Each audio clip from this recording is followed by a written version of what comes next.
Dobar dan, dame i gospodo. Veliko mi je zadovoljstvo da vas vidim u ovako velikom broju na našoj sada već tradicionalnoj 16. antikorupcijskoj konferenciji.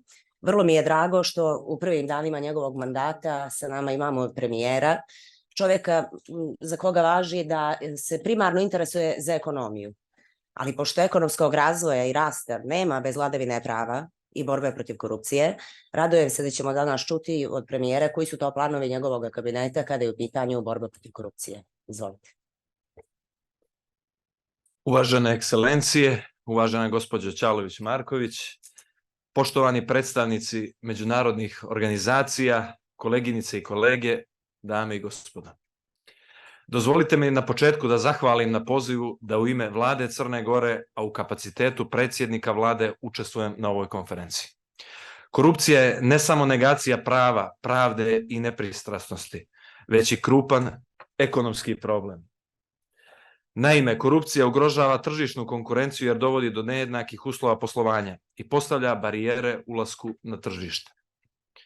Također, deformiše i strukturu proizvodnje, na štetu proizvoda za koje je karakterističan dugoročan i spori obrt kapitala, jer korupcija stvara neizvjesnost u pogledu dugoročnih projekata, a bez takvih projekata nema održivog rasta i razvoja. Podižući troškove poslovanja preduzeća, korupcija obara i stopu prinosa kod investicionih projekata, uslijed čega imamo izostanak investicija i seljenje kapitala iz zemlje sa rasprostranjenom korupcijom. Prema tome, sveobuhvatna borba protiv korupcije ima izuzetan pravni i ekonomski značaj, te stoga je potrebna snažna politička volja za borbu protiv korupcije, djelotvorna strategija, kao i uključenost cjelokupnog društva, organa za sprovođenje zakona, poslovne zajednice, građana i civilnog sektora na podizanju svijesti o potrebi afirmacije nulte stope tolerancije na korupciju. Prioriteti vlade u borbi protiv korupcije zasnovani su na izvještajima Evropske komisije u oblastima za pregovaračka poglavlja 23 i 24, kao i kroz provođenje preporuka grupe država za borbu protiv korupcije GRECO kao tijela Savjeta Evrope. Posebno se kao normativni okvir u ovoj oblasti izdvaja donošenje zakona o oduzimanju imovinske koristi stečene kriminalnom djelatnošću, u skladu sa mišljenjem i preporukama Evropske komisije, kao izmjene i dopune zakona o sprečavanju korupcije. Donošenje novog zakona o sprečavanju pranja novca i finansiranja terorizma, koje je vlada već uputila prije 2 dana u skupštinsku proceduru, a nadamo se da će biti formalno usvojen 11. decembra. Donošenje izmjena i dopuna krivičnog zakonika, koji je vlada već uputila u skupštinsku proceduru također i koji se također nadamo biti usvojen 11. decembra, a koji se između ostalog kriminalizuju zloupotrebe u postupku javnih nabavki, kao i zloupotrebe u stečaju i privatizaciji. Ovo su samo 2 mjere koje su čekale godinama, neke čak i decenijama da se sprovedu, mi smo za samo mjesec dana to uradili. Donošenje izmjena i dopuna zakona o finansiranju političkih subjekata izbornih kampanja i ujedno zalagat ćemo se za kriminalizaciju nezakonitog bogaćenja javnih funkcionera.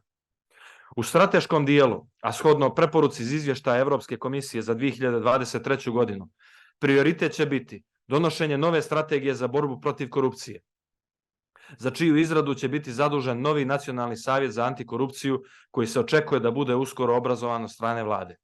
Vlada neće nezavisnim organima preuzimati zasluge, već će dati punu podršku njihovom samostalnom radu. Mi prelazimo sa riječi na djela. Specijalno državno tužilaštvo će imati stvarnu i suštinsku, a ne fiktivnu i deklarativnu podršku. Također, organi za sprovođenje zakona koji učestvuju u sprečavanju korupcije će u vladi imati iskrenog partnera, u nadi da ćemo skupa uspjeti kroz normativni i materijalno-tehnički okvir ojačamo ulogu i proširimo ovlašćenja istih u boljoj kontroli imovine javnih funkcionera. Borbu protiv korupcije osjećamo i kao vrlinu i moralnu aspiraciju, ali i kao pravnu nužnost i kao instrument za ubrzanje privrednog rasta, što je možda za većinu građana najbitnije.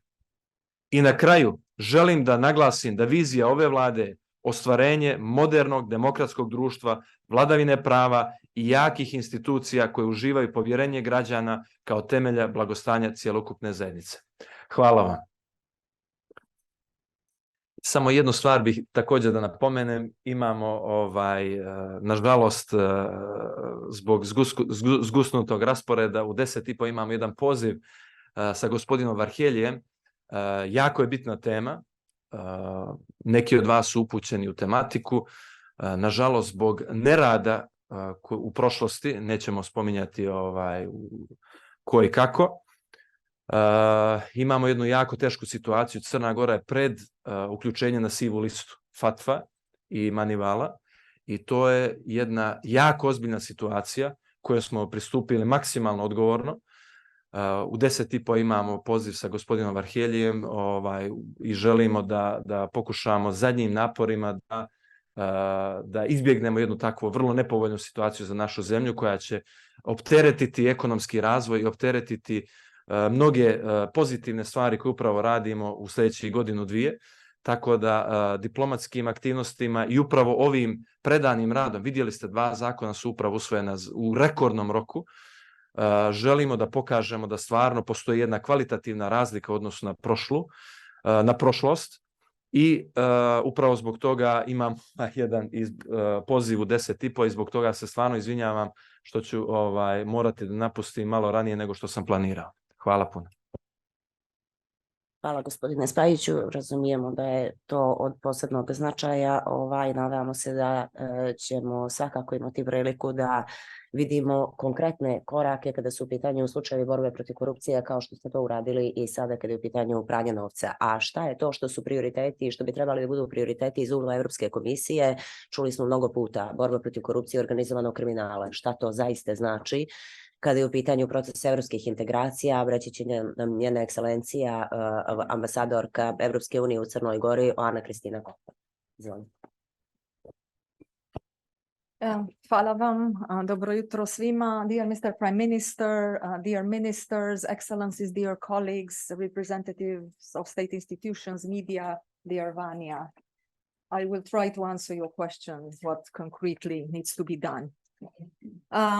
But before that, just to shortly put things in context a little bit. So we are talking today about conflict of interests, illicit enrichment of public officials, financing of political parties, and election campaigns. These topics speak volumes as to how corruption can affect the core mechanisms of state functioning. And in that regard, I don't need to stress anymore how detrimental corruption is to our societies. The prevention and fight against corruption in Montenegro has been part of a long discussion and is part of the interim benchmarks that Montenegro must meet in order to make any progress on any other chapter. It is a precondition. So in other words, the lack of proper and effective policies to prevent and fight corruption is bound to block the country's accession to the EU. Now, the growth plan and reform agenda, which President von der Leyen has announced at the end of October, is illustration of how crucial rule of law reforms are, because as the Prime Minister also said, and you said, there is no economic development without rule of law. And the growth plan aims to speed up economic and social development of the Western Balkan countries, and Montenegro in particular, and make the eventual accession smoother and easier. However, financial support under the growth plan will be conditional on progress in rule of law. And that includes the fight against corruption. And we can illustrate the critical importance of the fight against corruption for the overall reform efforts with one simple question. How can a country improve its business environment, stimulate foreign direct investment, which is one of the key objectives of the growth plan, if corruption is widespread and poses an obstacle to free and sound competition? So what needs to be done concretely to tackle corruption? So first, our annual report published in early November provides a set of answers, suggests remedies, recommendations, and suggestions also come from other organizations such as the Council of Europe and Greco. not to mention the research and analysis of the civil society organizations. So among these recommendations, I will mention the most important ones. First, the adoption of a sound national strategy and action plan connecting all public institutions who can contribute to preventing and fighting corruption. Secondly, the revision of the current law on prevention of corruption in line with the existing international standards and recommendations. Third, an improved legal framework regulating the funding of political parties in accordance with EU standards. And fourth, the adoption of a proportionate set of sanctions for them to be truly dissuasive. And fifth, and probably most important, implement all those efficiently. However, there are some encompassing preconditions that I would like to recall, which in our view are indispensable for any effort to be successful. First and foremost, a firm political will, without which we cannot expect any policy tackling corruption to take root in public life. This is even more true when we look at the urgent need of reforming the electoral legislation as to prevent corruption in political financing. Then what is paramount is a good coordination and interplay of different public institutions. Line ministries, Agency for Prevention of Corruption, state audit institution, law enforcement agencies, the judiciary must all work together to achieve this common goal, because corruption is cross-cutting and requires a multi-institutional approach. Third, the need to produce well-drafted and unambiguous legislation, which should minimize the risk of a formalistic implementation and provide assurance to law enforcement operators. And of course, we all need an ever-vigilant civil society with NGOs impartially monitoring the work of the institutions and helping citizens to form their true opinion and become true actors in public life. And in this regard, I can only praise once again the opportunity offered yearly by this conference, as well as other initiatives that NGOs embark on with great dedication. In the end, I would like to say that eradicating or at least minimizing corruption is something that Montenegrin institutions do not owe to the European Union. They owe to their own citizens. I thank you very much and I wish you a constructive conference. Hvala puno, Vaša ekscelencijo. Zadovoljstvo mi je da zamolim ambasadorku Sjedinjenih Američkih Država, obrati. To je zemlja koja je poznata po borbi protiv korupcije i organizovanog kriminala, a koja je nedavno objavila i određena lica sa Crne Gore na svojoj crnoj listi, čime nam je svima skrenula pažnju na to koliko malo smo, nažalost, uradili kada je u pitanju borba protiv organizovanog kriminala. Vaša ekscelencijo, izvolite. Hvala, Vanja. Dobro jutro, good morning. Thank you very much to you, Vanja, to Mons, for offering the United States an opportunity to be here again this year to participate in this very important conference. Mr. Prime Minister, other panelists and excellencies, members of the international community, representatives of the institutions here in Montenegro and the press, thank you all for your commitment and your interest in this topic. It's one I share and my country shares. It's my privilege to be here at the 16th conference of Mons anti-corruption efforts because we believe it's a critical issue. Because it's not just a word, it's something that affects the entire fabric of every society, of your society, because it undermines the justice and equality that we all strive for, and which forms the bedrock of our democratic society. Corruption means a lot of things to a lot of people, but it's sometimes very basic. It's bribery, it's embezzlement, it's personal enrichment, it's abuse of office, it's nepotism, it's favoritism. It's everything that is unfair and that citizens cry out against. Regardless of its form, corruption ultimately erodes the public's trust in you, in the institution. It undermines the rule of law. It hampers economic development, as the Prime Minister has said. In essence, corruption affects the soul of your very society. So it is very important, Vanja, that you take the time to have this annual conversation, not just to talk, but to go to the action plan and to the next steps. And no country is immune from corruption, I assure you. The United States, for example, continues to combat the threat, both in my own country and in our commitment to our foreign policy and international partners. To further the effort, the United States adopted our first national strategy for countering corruption 2 years ago, December 2021, and we're still working on this. Next week, I'm proud that my country, the United States, is going to host the 10th session of the UN Convention Against Corruption Conference in Atlanta, Georgia. And we feel it's very momentous to be able to host that event in the United States because it represents the 20th anniversary of the UN General Assembly's adoption of the Convention Against Corruption. So this year is quite a landmark year. Maybe it's a turning point, an inflection point, and I would hope so. My country, the United States, will use the opportunity to advance international efforts to combat corruption and to champion the role of civil society in the fight. We work, and our goal is to promote stronger law enforcement cooperation on asset recovery, to strengthen global action, to promote financial transparency, as well as integrity, and then to advocate for stronger measures to hold criminal actors in corruption accountable. And that's our primary objective in the coming weeks. So in that regard, MONSA's effort to shine a spotlight on the topic is so welcome.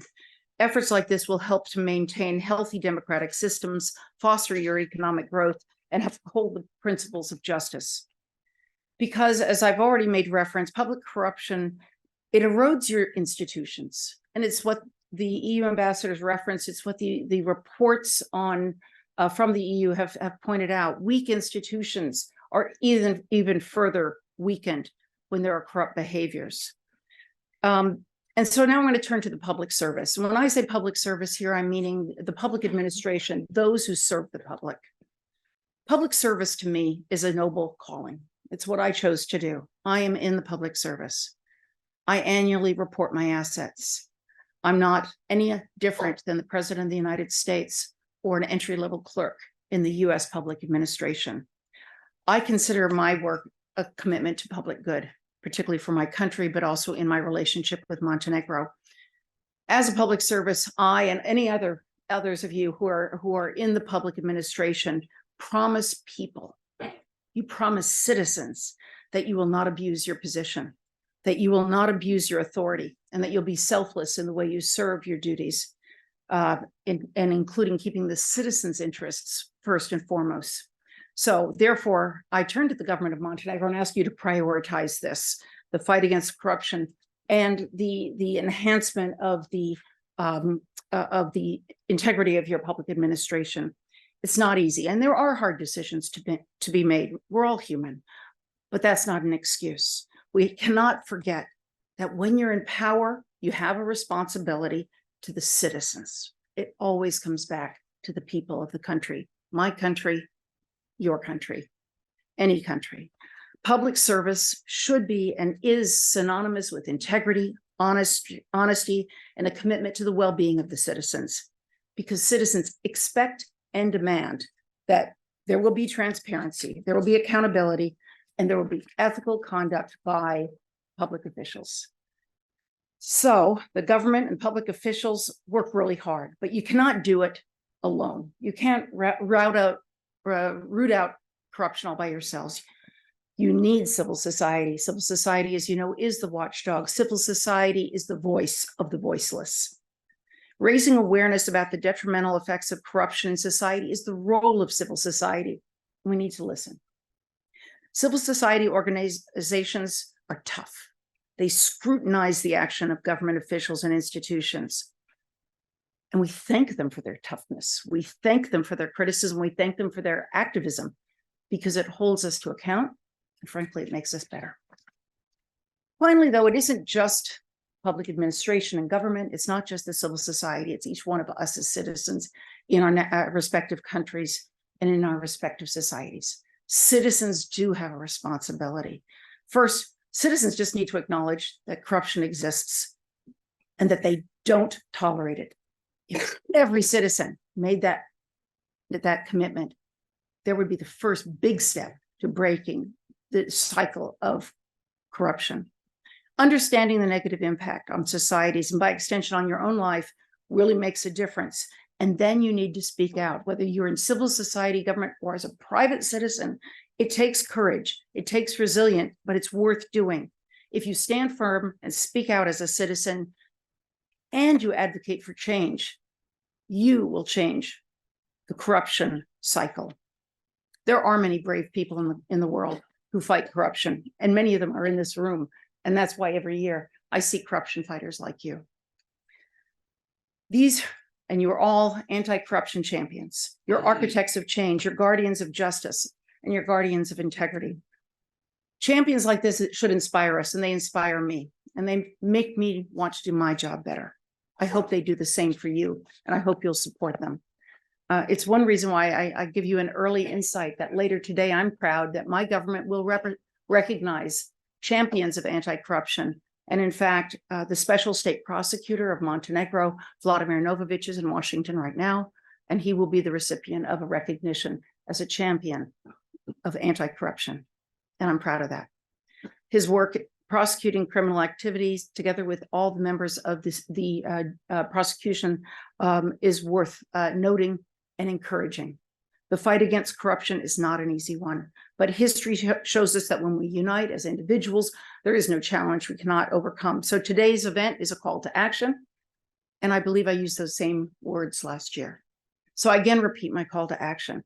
I encourage not just Mons, I encourage every member of civil society, every member of society itself, but in particular, I encourage the government to stop talking and start doing something about corruption in Montenegro. And with that, I wish you a very pleasant conference, a very productive conference. And I wish that next year, when this conference is held, you can talk proudly about the progress you've made in fighting corruption and creating a better society in Montenegro. Thank you very much.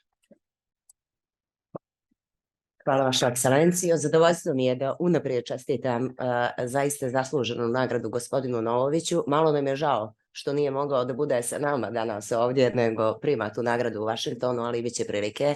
Još jednom se zahvaljujem premijeru na tome što je bio danas na ovom događaju i veoma mi je žao što ne može zbog objektivnih razloga da ostane. Sa nama je njena ekscelencija, ambasadorka Velike Britanije u Crnoj Gori, zemlje koja je tradicionalno godinama bila jedan od najvećih stubova podrške za vladu, ali posebno za nevladni sektor. I veliko mi je zadovoljstvo da je zamolim da vam ona kaže šta oni misle u Velikoj Britaniji da bi trebalo da bude jedan od prioriteta kad je u pitanju borba protiv korupcije u Crnoj Gori. Izvolite, vaša ekscelencija. So, dobro jutro ili možda dobar dan svima I hvala vam za poziv.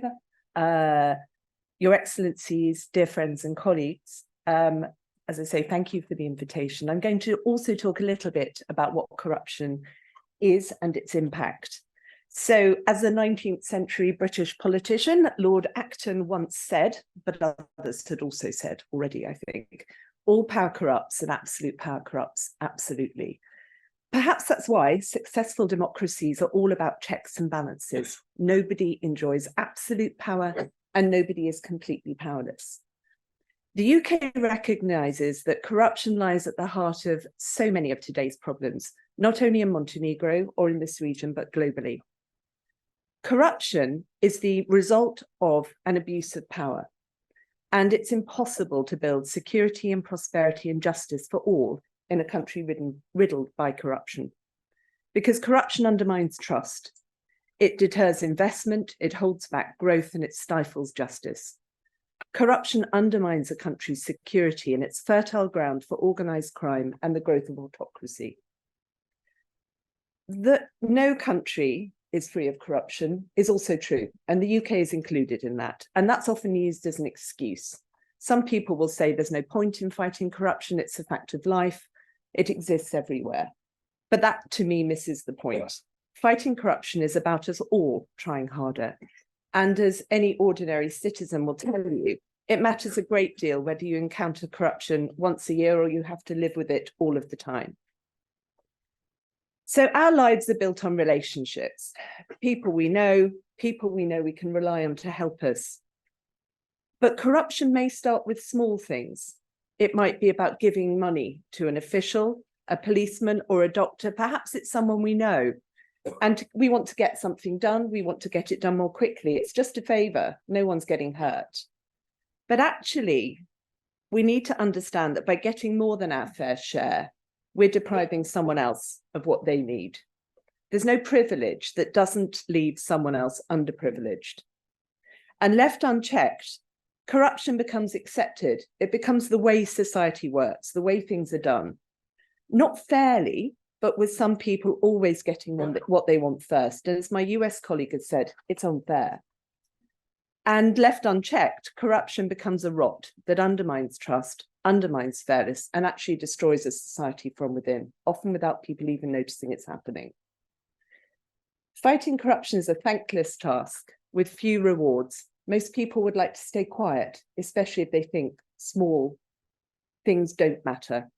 There are many dangers for people that fight corruption, for prosecutors who spend their lives under constant guard, for journalists shot in front of their own homes, for civil society leaders targeted by smear campaigns. So this conference is a good opportunity to thank all of those who risk their lives and reputations fighting corruption on all of our behalf. And that includes Vanja here by my side.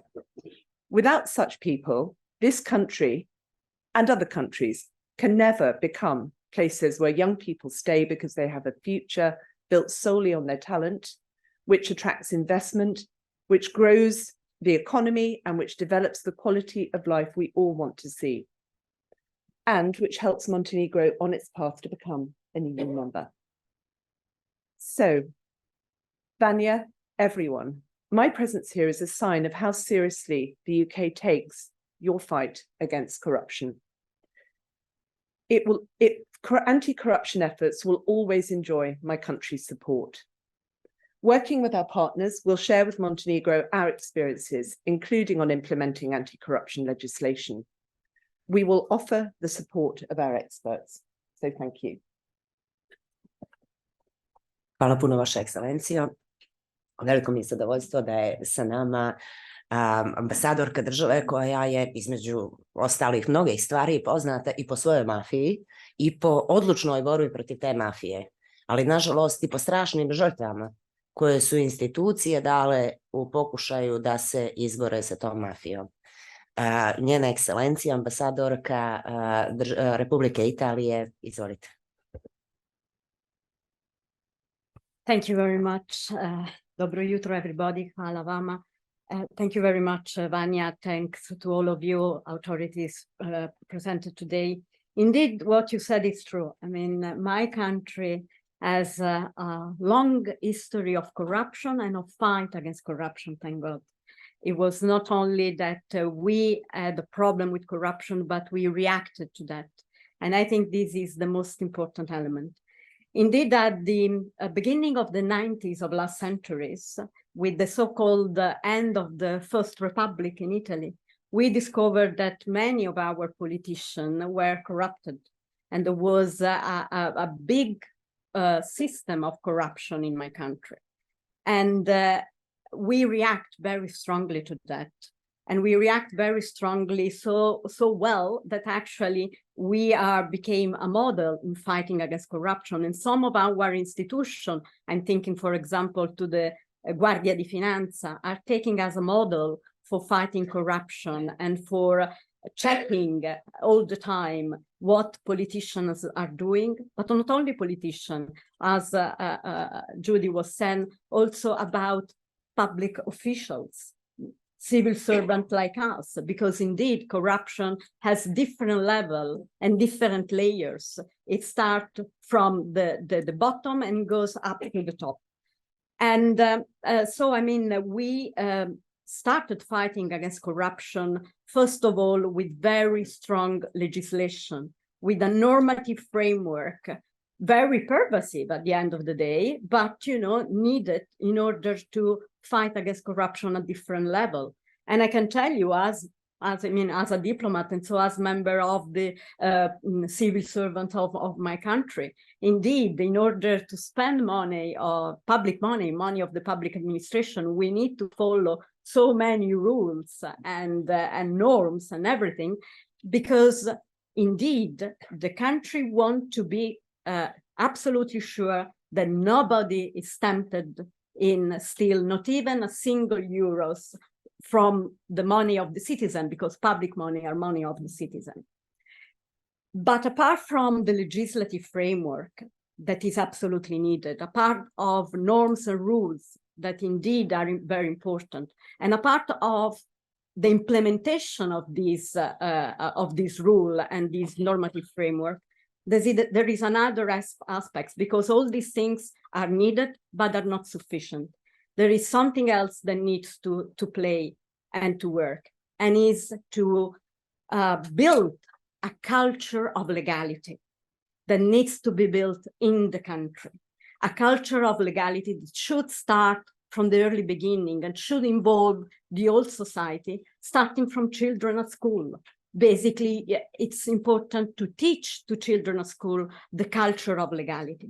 And the fight against corruption should never be a political tool, but a genuine fight against corruption at all levels, among everybody, etc. And for this culture of legality is important because actually it's the ordinary citizen, as has been said already, but it's the ordinary citizen that should rebel themselves from any tentative of corruption that could happen in their public life. Because at the end of the day, if a society is corrupted, that means that every citizen, get less services that they pay much more than is needed. And so at the end of the day, it's a cost for the entire society. So it's a cost for every of us and any of us. And this is something that should not be accepted and should not be acceptable. So, I mean, I think that these two elements, the legislative framework and the education and the culture of legality, should go hand in hand, because only in this way it would be possible for a country to get free from corruption at every level of the society. Thank you very much. Vaša ekscelencijo, ako postoji država koja je insistirala da vladavina prava bude jedan od uslova kada je u pitanju proces evropskih integracija, to je Holandija. Mnogi političari su se ljutili zbog toga, mi iz civilnog društva smo se uvijek radovali toj podršci i to je zemlja koja je najčešće podržavala i one rizične i osjetljive projekte civilnog društva kojih su možda drugi na neki način znali da ustuknu. Veliko mi je zadovoljstvo, prvo žao mi je što sa nama nije njegova ekscelencija iz objektivnih razloga i veliko mi je zadovoljstvo da ste sa nama danas i molim vas, izvolite, recite nam zbog čega Holandija toliko insistira na vladavini prava i na borbi protiv korupcije. Hvala. Ms. Ćalović, Marković, Excellencies, colleagues, ladies and gentlemen. It is a great honor to share the floor with you today on behalf of my ambassador, who was unfortunately not able to make the trip to Montenegro. And let me start by thanking our partner Mans for organizing this 16th National Anti-Corruption Conference.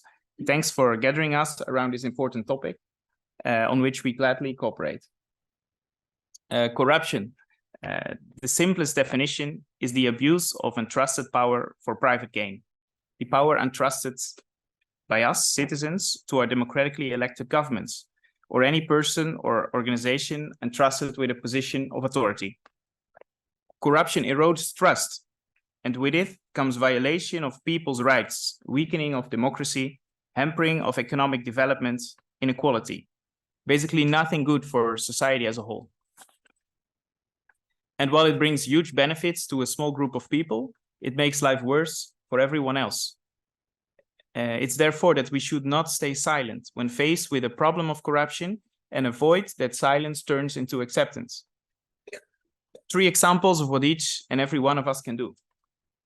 First, we should not agree to corruption. This means starting from ourselves and changing our behavior and our thinking from make a change to that of be a change. Secondly, we should start reporting cases of corruption.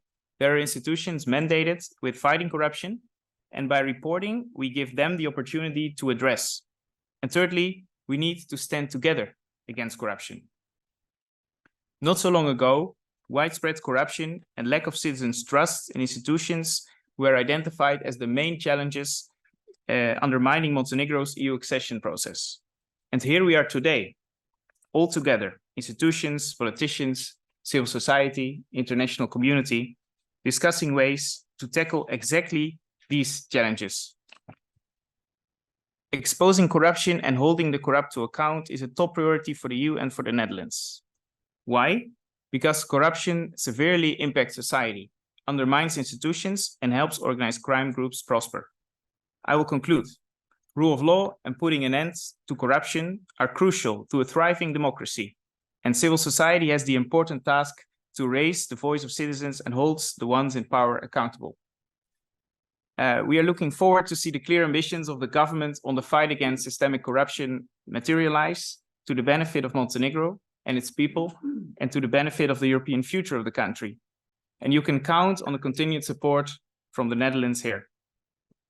Ms. Ćalović, Marković, Excellencies, ladies and gentlemen, I would like to wish you lots of success in all your next efforts in fighting corruption, and with everyone present, a very fruitful conference.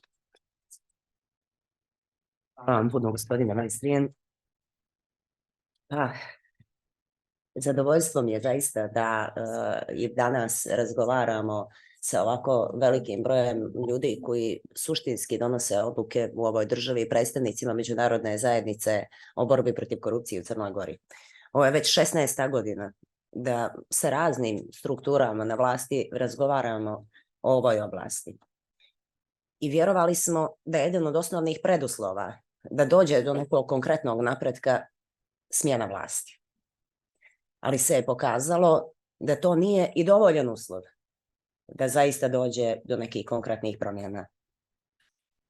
Vidjeli smo da nakon avgusta 2020. godine politička elita je počela da preuzima prakse svojih prethodnika, a reforme su pretvorene u politički marketing. Osim izbora novog glavnog specijalnog tužioca, za 3 godine nije urađeno gotovo ništa.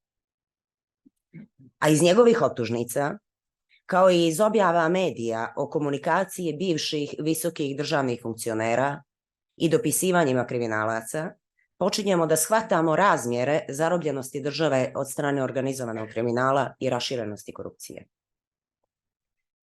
Posljednjih mjeseci saznajemo da su za račun mafije, koja švercuje narkotike i ubija u Crnoj Gori i širom Evropske unije, visoki policijski službenici otimali, mučili i terorisali članove suprotstavljenih kriminalnih grupa. Da su presude dogovarane u korist kriminalaca, a krivična djela zataškavana. Saznajemo da su sudije postupale po instrukcijama, a da su presude diktirane SMS porukama. Na današnji dan pokrenuti su postupci protiv 2 direktora policije, koji su te funkcije obavljali više od deceniju, kao i protiv predsjednice Vrhovnog suda u 3 mandata, koja je prije toga godinama obavljala funkciju Vrhovnog državnog tužioca. Oni, koji su trebali da budu čuvari pravde, su danas optuženi da su sarađivali sa kriminalcima. Zato nam je i pravda bila takva. Ima li nekoga ko vjeruje da se sve to dešavalo u Crnoj Gori, a da nijedna politička struktura o tome nije znala ništa i da na bilo koji način nije bilo uključeno u to? Svi znamo da jesu. I da nas tek čeka još mnogo velikih slučajeva, jer je Pandorina kutija tek otkrenuta. A podsjetit ću vas da je mas godinama, kada su ti ljudi obavljali funkcije, ukazivao na uvećanje imovine i gospodina Veljovića, i gospođe Medenice, i gospodina Lazovića, kao i njihovih članova porodice, koje se nije moglo objasniti zvaničnim prihodima. Jer novac ostavlja trag. Sve institucije su na to ćutale i vodile su postupke protiv nas, zbog toga što smo se usuđivali da o tome govorimo. Danas su oni optuženi za organizovani kriminal, ali je na čelu Agencije za sprečavanje korupcije, koja je žmurila na njihovo nezakonito obogaćenje, i dalje ista osoba koja i dalje vodi postupke protiv nas, a ne korumpiranih funkcionera. Toliko o reformama. Mnogo je slučajeva sumnjivog bogaćenja funkcionera Mans otkrio za 20 godina našeg rada i očekivali smo da će oni biti predmet sudskih postupaka, a dokazi koje smo vrijedno skupljali i dostavljali tužilaštvu poslužiti za osudu tih lica. Jer ako korupcija prethodnog režima ne bude sankcionisana, neće biti odgovornosti ni jedne vlasti koja će doći poslije njih. Zato je ključni test političke volje spremnost ove vlasti da ograniči sama sebe, tako što će omogućiti da se otkriju i sankcionišu slučajevi nezakonitog bogaćenja. Odnosno, tako što će značajno unaprijediti zakon o sprečavanju korupcije i kriminalizovati nezakonito bogaćenje javnih funkcionera. Zato ćemo o toj temi razgovarati danas i predstaviti predloge konkretnih rešenja i iskustva više zemalja. Godinama smo upozoravali da se borba za vlast finansira iz nezakonitih izvora, zloupotrebom državnih fondova, crnim fondovima koji pune kriminalci i tajkuni i novcem iz inostranstva, posebno iz Rusije i Srbije. Svaki od tih tipova zloupotreba pratila je poneka afera ogromnih razmjera, koja nikad nije razrešena do kraja. Afera snimak, afera koverte i afera državni udar. Mans je otkrio kako se crni fondovi peru preko fiktivnih donacija, kako se zloupotrebljavaju povezane kompanije i posredničke firme iz inostranstva. Zato smo očekivali da će nakon pada prethodnog režima doći do temeljne reforme zakona o finansiranju političkih partija i izbornih kampanja. A umjesto toga, nova vlast je počela da zapošljava po dubini i širini partijske vojnike, kumove, drugove i članove familija, a od promjene zakona nije bilo ništa. Svi znamo da ona politička struktura koja pobjedi na izborima, zahvaljujući korištenju nezakonitih izvora finansiranja, u svom temelju ima ugrađenu korupciju. I ona ne može biti iskreno posvećena reformama, jer predstavnici te vlasti ne postupaju u interesu građana, odnosno birača koji su ih glasali na izborima, nego onim koji su im dali novac i omogućili da budu birani. Možda je to upravo objašnjenje za zamrzavanje reformi od 2020. godine do danas. Nova vlada obećava meritokratiju, umjesto partijskih kadrova i borbu protiv stranih uticaja na našu državu, a to može pokazati upravo izmjenom zakona o finansiranju političkih partija i izbornih kampanja. Sutra ćemo predstaviti naš izvještaj o finansiranju poslednjih parlamentarnih izbora koji pokazuju da se zloupotrebe nastavljaju. Zato ćemo razgovarati da li je moguće prekinuti agoniju reforme izbornog zakonodavstva na način da vlada preuzme izradu zakona o finansiranju političkih partija, naravno uz učešće parlamenta, pogotovo imajući u vidu da je to zakon koji se glasa prostom većinom i da je na taj način bez učešća opozicije i prošlog puta usvojen. Presretnuti razgovori preko Skype pokazuju koliko je stanje ozbiljno i urgentno i koliko je opasno da se preuzimaju prakse prethodne vlasti, jer kriminalci imaju favorite na obje strane političkog spektra. Oni ulažu u političke strukture i angažuju se na izborima da bi obezbijedili imunitet od krivičnog gonjenja i unosne poslove za pranje novca stečenog od kriminala. I teško je izdržati pritiske takve mafije i odoljeti ogromnom novcu koji oni raspolažu, ali je to ključno pitanje za Crnu Goru. Jer bez borbe protiv korupcije i istinskog otpora organizovanom kriminalu neće biti ni pravde, ni procesa evropskih integracija, a ni razvoja ekonomije koju u kandžama drži grupica tajkuna u sprezi sa kriminalcima. Ako ova vlada zaista želi reformu, a ne politički marketing ili pokriće za prljave dilove, mi smo tu da zajedno tražimo rešenja za vrlo kompleksne probleme sa kojima se naša zemlja suočava. Na kraju, zahvaljujem se našim donatorima, Ambasadi Kraljevine Holandije za Crnu Goru i Srbiju, Evropskoj uniji, Nacionalnom fondu za demokratiju i Njemačkoj fondaciji za međunarodnu pravnu saradnju koji su vjerovali u naš rad. Zahvaljujem se ekspertima koji su doputovali u Crnu Goru da sa nama podijele svoje iskustva, svim govornicima i učesnicima, kao i mom timu koji je predavno radio na organizaciji ove konferencije. Želim nam uspješan i produktivan rad i pozivam vas na pauzu za kafu nakon koje počinje prvi panel. Hvala vam.